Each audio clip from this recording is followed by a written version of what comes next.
Today's topic, faking orgasms and lying to your face. This show will briefly be about toxic, manipulative, soulless females using and abusing men, as well as toxic males using and abusing women. Always have to cover both sides. How to quickly identify toxic people, why and how to avoid them. As I said, this is brief, very brief. Tip of the iceberg material right here. Too much to cover if I was to cover every single little thing about toxic people. Imagine how low a person has to be to fake having an orgasm, which is something that should be authentic, beautiful, celebrated, and respected. Unfortunately, these days, there are few people you can fully trust with all of your heart and soul. There's too many toxic people, now more than ever. Keep in mind, however, that all hope is not lost. There are genuine men and women out there who are passionate and eager to meet other like-minded, honest men and women to build an eternal, loving relationship with. Yes, they are out there. If you're here, they're out there. It's not going to be easy. Nobody said it was going to be easy. So it's up to you to quickly identify who the jokers are and who the real ones are as well. Jokers are those who couldn't care less about your future happiness. The fakers, right? These highly toxic people only seek to use and abuse you, all because they live sad, helpless, miserable lives. Today's chaotic world is much like the game Minesweeper, filled with tons of dangerous minds. The jokers, the fakers. So that's what we're going to go ahead and dive into. Now, I am going to stress the toxic females a bit more and very briefly go over the toxic males. But like I said, this is a very brief show. So let's go ahead and dive into it, shall we? All right, something I've always wanted to point out to people online, because offline I teach this to people that I coach. It's kind of unique because not many people actually cover this. Very surprisingly so. Maybe it's common knowledge. Maybe people just don't pay attention. So I call it the dreaded porn hiss. Let's get the first obvious sign of faking sounds of sexual pleasure and orgasms out of the way, shall we? I'm going to play a very small 15-second compilation, it could have been much longer, of what I call the porn snake hiss. This fake, forced sound is literally repeated dozens of times, endlessly, by porn actresses. So let's go ahead and have a hear. Don't worry, it is safe for work, although you shouldn't be watching this at work. Here it is.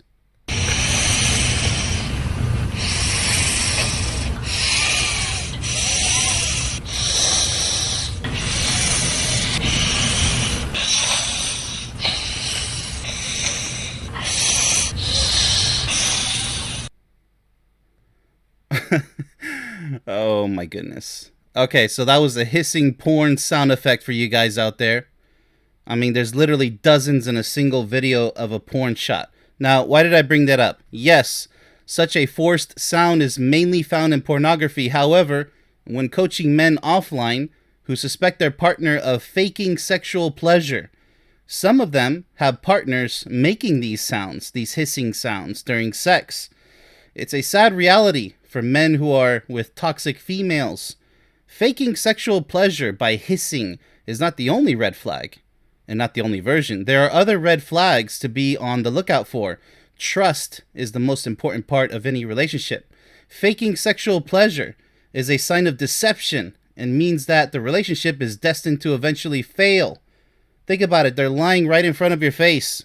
And the most intimate encounters, come on. Real sounds of pleasure sound pleasing to the ear naturally, and not like scratching a black chalkboard with your nails.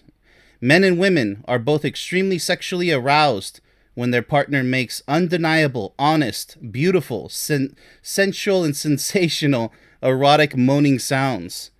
You must know the difference. So you could go ahead and laugh at this, and you could also go ahead and say, oh, that's just in pornography. Wrong. Dead wrong. Because it might not be the hissing sound, but it's a classic example of somebody putting on a show. Hence the reason why it is in pornography everywhere. It's very annoying. I mean, the first time I heard it in pornography, I was like, what is that? Who breathes like that? Like a snake. I mean, they're just trying to act like they're getting burned by fire. It's so fake. It's so cringe. It's so annoying. And it's very difficult to actually find pornography videos with authentic moaning. They are out there, but very far and few between. I'll tell you that. So, pornography is just a tool, and that's what I advise people that I coach. Hey, yeah, go ahead, use it. It's just a tool. But by no means consider that stuff real. I mean, some of it could be real. There's some versions of couples sharing their sexual experiences. It seems pretty legit, seems pretty real. I mean, you still have to film it, so it's not going to be 100% real, but maybe 90% real. But most of porn is extremely low on the real scale. I would say in the tens of percentages, 10%, 5%. It's all performance based. So please pay attention more to the sexual acts as a learning tool or as a means to arouse yourself, but do not expect that stuff in real life. You can expect the sexual activities in real life, but I highly, I just hope that you don't expect your partner to be making hissing sounds, okay? That's what we're going to go over. So let's go ahead and continue, shall we? Next up, we have the classic, oh my god, exclamation. Sure, maybe some oh my god moans are authentic. However, if it's oh my god every single time, all the time, something is definitely not right. Even exclaiming yes, yes, yes dozens of times can also be suspicious. I'm not saying be a detective. I'm just saying hear me out. As with most things in life, things are not always what they seem. But you must know that real moans of pleasure from either a man or a woman will always be in the form of a sound and not words. But even gasping for air can be another fake sound for pleasure. Over-exaggerating. You should clearly feel if she is exaggerating her sexual pleasure. Usually it's the women the females. I don't call them women. Of course, a rare hiss, oh my god, or gasping for air could be a sign of real sexual pleasure. However, when things are exaggerated beyond belief, you should feel this. You had better know that something is terribly wrong. Someone may ask why it's so important to accurately identify and distinguish real sexual moaning from fake moaning. My answer is because not all lies are communicated by words alone. Many toxic females have absolutely no problem at all lying straight to your face. So you're having sex with this toxic female and she's all of a sudden, yes, yes, oh my god, deeper, harder. And you're just believing every single part of it, every bit of it. You're just soaking it all up like a gullible pushover. And maybe the sex is good, maybe it's not. The point is she's lying to you. And what's supposed to be the most intimate experience of your life, magical, unforgettable moments, genuine, it does matter. It matters a whole lot because you're dealing with a liar. And that's insulting to men out there. And men who are not insulted by that, I really feel sorry for you. You should be insulted because they're taking you for a fool. Think about it. It's supposed to be beautiful and authentic. And if you don't care, then you're not in love. And neither is she. All right. So now that we got all the fake sounds of sexual pleasure out of the way, let's talk about toxic males and females lying to your face without a care in the world. These people act like they care about you until one day you finally realize they don't love you at all. Toxic females will trade sex for this and that. How do you know when it's happening to you? You'll know when you sense the things that they just feel far too cold, such as her behavior or how crude and rude she is, or how she sounds when communicating with you. Being rude is you're being blunt, but in a very careless manner. You're trying to cause harm. So it should be obvious. You'll feel a sense of not being loved overall. Toxic males will roll over and go to sleep after having sex like nothing happened at all. They avoid kissing you, hugging you, cuddling with you, or even talking with you, always saying that they are too busy to spend time with you. These are huge red flags to be aware of. Both toxic males and toxic females will always seem distant, and you'll feel unimportant to them. You'll feel as if you simply don't matter to them. You'll feel a chilling sense of something that's wrong, terribly wrong. Because love is all about giving and receiving constant loving attention. All right, so you have to be respectful. You got to be considerate. You got to always be attentive to your partner. You can't be distant. You can't be not caring. What is that? And if you guys have lowered expectations, that's the problem here. And that's why possibly that the fake moaning or fake, reactions from your partner are occurring. Because the relationship is simply not strong. You guys probably rushed into the relationship. That's why I don't promote dating, because it's like a cheap shortcut. Even if it works out, it's not going to succeed if you guys don't properly synchronize with each other. So knowing each other's gustos according to sex and just basic forms of communication, not just verbal.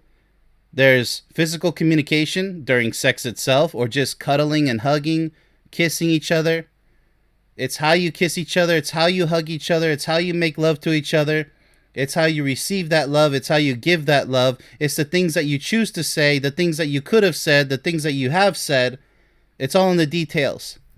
But if you just approach relationships on a very basic, general scale, completely careless and being like, whatever, it doesn't matter, then it's not going to work.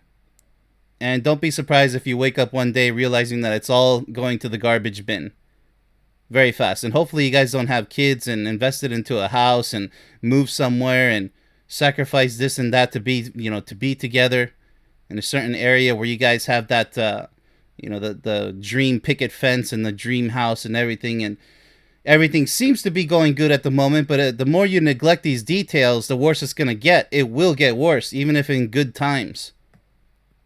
It's just lurking in the background. It's a problem waiting to explode if you guys don't synchronize correctly. If you don't see these red flags, which I hope these red flags right here that I'm presenting are not in your relationship, not even close. So, moaning during sex, why is that so important? Because it's giving you feedback. Are you really giving her pleasure? And is she really giving you pleasure? There's a lot of men who don't moan at all during sex. I mean, some of them might make an exclamation like, oh my God, yes, wow, that was so great. You're wonderful. But those are compliments. I'm talking about, leaving you breathless. Does she make you scream with pleasure? You don't have to scream at the top of your lungs. I'm just saying to exclaim, to utter, because the word human means to utter and to create. So creation and utterance, we speak, but the way we speak through moaning, that's more uttering. You're giving feedback in a pleasurable sense. You're saying how good it feels without words. So similar to when you give a sigh of relief, like, oh, I'm so glad everything's okay. Why did you sigh? Because you felt that. You felt that sigh, right? Or if you sneeze, what's more natural than a sneeze? You can't hold it back. You could try, but it's not going to feel right? Let it go. It's like an orgasm. Just let it go. It's beautiful, right? Because it's supposed to happen that way. So imagine faking a sneeze and faking a sighing like, it just sounds ridiculous. It's like what I said, nails on a chalkboard. There's something wrong there. Understand? So if you don't know how to pay attention to these warning signs that something's wrong, forget about being a good father or a good mother, because you can't detect the subtle differences that you should be aware of.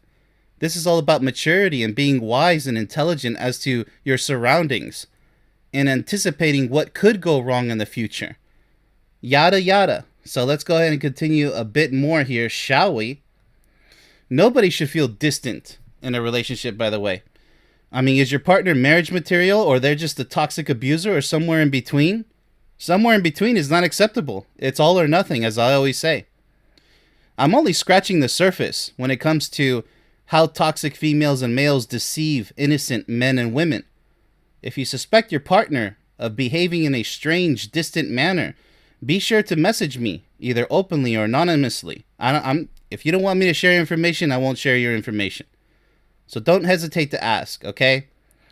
When it comes to relationships, everything is on a case-by-case basis. I always mention the possibility of nothing being wrong in certain circumstances, but in situations where something is more than obvious, follow your heart and your intuition. If you don't know what intuition means, go look it up. It's your sixth sense. You sense that something's wrong. It's not primal instinct. That's different.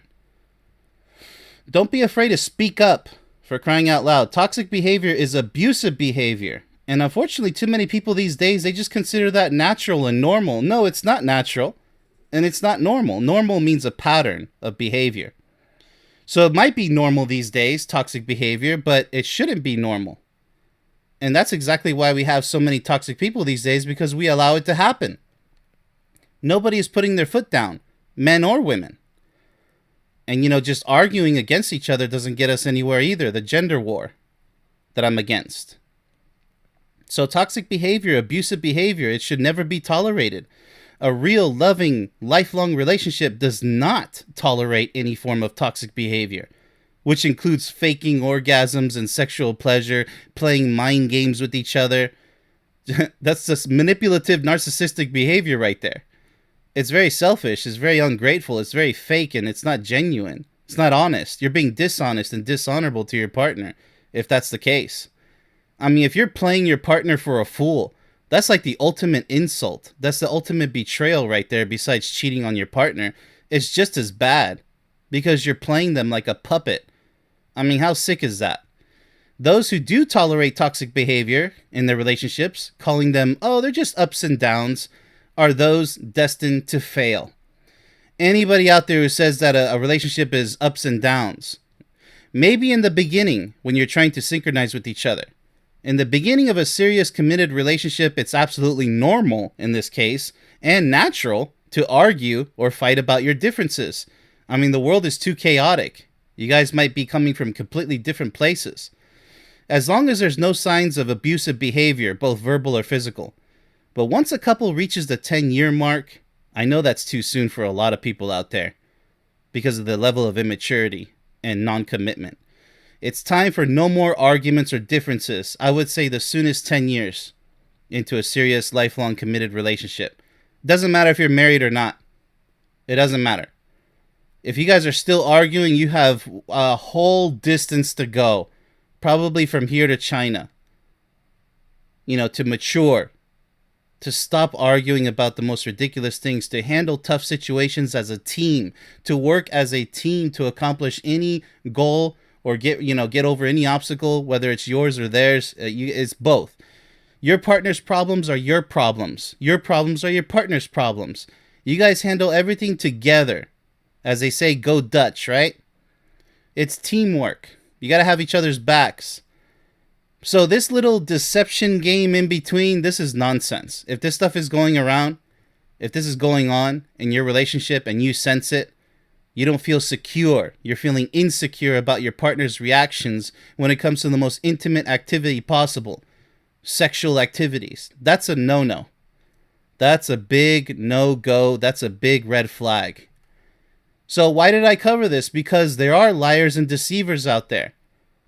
So to deceive is to have a scheme. You have a plan. Why are you trying to manipulate your partner? Because you want to get XYZ accomplished. Well, the signs are going to be there. But how is your partner going to notice if they're not mature enough to notice? That's why I'm trying to go over this. At least now you get an idea of what faking an orgasm and faking sexual pleasure sounds like. It's not just the hissing sound effect I played for you guys. It's the exaggerations. You should be able to immediately sense that, wait a minute, it's just like a joke. It wasn't that funny. Well, you could argue that humor is subjective. No. Sometimes it's like, wait a minute, that's just not that funny. Okay, but if that's your personality, I get it. But when it comes to sex, if you're really exaggerating that much, something's wrong. It's called compensating too. If you're the one exaggerating, what are you compensating for? Or do you feel bad for your partner and you want to make them feel good? A lot of people are guilty of this. And a lot of people I coach, they actually openly admit it. They say, yeah, I wasn't feeling good. Then why did you have sex? Why didn't you just postpone it? I mean, communication, people. Respect yourself. I mean, if you're not in the mood, just tell your partner, hey, look, honey, not right now, okay? I'm not really feeling it. I'm so sorry, or you don't even have to apologize. Give him a kiss and a hug. I'm sure they better understand. I mean, you're not some piece of property to manipulate and say, well, I have needs. That's the wrong answer. That's an abusive relationship. No means no. And if you guys really love each other, just postpone it. I don't care if it's an anniversary. Well, it's because it was our anniversary. I didn't want to mess things up. No, if you're not feeling it, then don't do it. Any man of honor, any woman of honor would say this. They would say, no, I want you at your best. I want you when you actually feel it as much as I feel it. That's being honest, people. That's being respectful. That's being loving. Don't disrespect your partner like that. Don't disrespect yourself by forcing things that are not supposed to happen at that time. And like I said, it doesn't matter what the occasion is. Well, we paid for this hotel to get away out of the house for Valentine's Day. It's his birthday. It's my birthday. I don't care what the occasion is. If you're not feeling it, you're not feeling it. Just postpone it. And in other occasions too, you don't have to force things. Like, well, we planned this vacation. We already have everything paid for. Okay, but if somebody gets sick and it's not going to be fun anymore, you might want to reconsider changing plans, even if you take a financial loss, a monetary loss. I mean, who's more important? Your partner should come above everything, okay? I mean, I'm not saying to bail out in every single situation. I'm just saying always respect your partner. If it's not possible, it's not possible. Don't try to force things to make it possible. And always be aware of things. If something's off, maybe they're not trying to deceive you. Maybe it's like a white lie. They're just trying to be nice in the time. Look, sorry, honey. Yeah, you got me. I wasn't really feeling it. Well, then your partner should say the right thing and say, you know what? Please don't do that next time. Don't lie to me, okay? That's all I ask for you is to not lie to me. I promise not to lie to you. You guys have to both promise to always be 100% honest with each other. You should not fear each other's reactions because that's an abusive relationship right there. That's like when we're little kids all over again. You fear that dad's going to come home and he's going to spank you, or mom's going to slap you across the face or tell you you're this, you're that, verbal abuse and physical abuse. That's not, I don't care if you grew up with that nonsense. That does not belong in a relationship. Otherwise, history is going to repeat itself. So hurt people, right? And when does a chain of abuse ever end? So lying is abusive, if you really think about it, because you're playing your partner for a fool and you're lying to them. Always be honest and upfront with everything on your mind, everything that you feel in your heart. Don't play games, people. And that's why I created this show right here, because I wanted to dive into what people don't really discuss, and that's lying on a physical communicative level. Is during sex. That's like one of the worst types of lying aside from cheating on your partner. When you're giving this positive feedback that's artificial. It's just manufactured. To say, oh yeah, that felt great when it was just mediocre. That's horrible. That's not what perfection is. You guys have to work on that. And guess what? This also applies if you guys have sex and you guys weren't really pleased. That's like a huge red flag too. A lot of bust out the construction zone signs. You guys got to work on that. You guys should have mind-blowing sex, as I discussed before. You guys can't accept, once you accept mediocrity, you're finished. If you guys fully accept it and say, whatever, some days are better than others, and you guys just go chill with Netflix or games or go back to your job or whatever, and no. If you guys are serious about lasting for an entire lifetime, stop playing games. Take it seriously. I'm not saying to be like the most stuck-up, serious person in the world. I'm saying to take what you do together seriously enough so that you guys respect each other's wishes and desires, and you guys actually are each other's dream. You got to be each other's dream, each other's fantasy every single time. So if there's something to work on it. Otherwise, you're going to end up like this. Lying to each other, playing stupid games, going nowhere. Don't do that, people. And with that said, I wish nothing but the best to each and every single one of you out there. Thanks for listening, and much love. Stay tuned for the next one.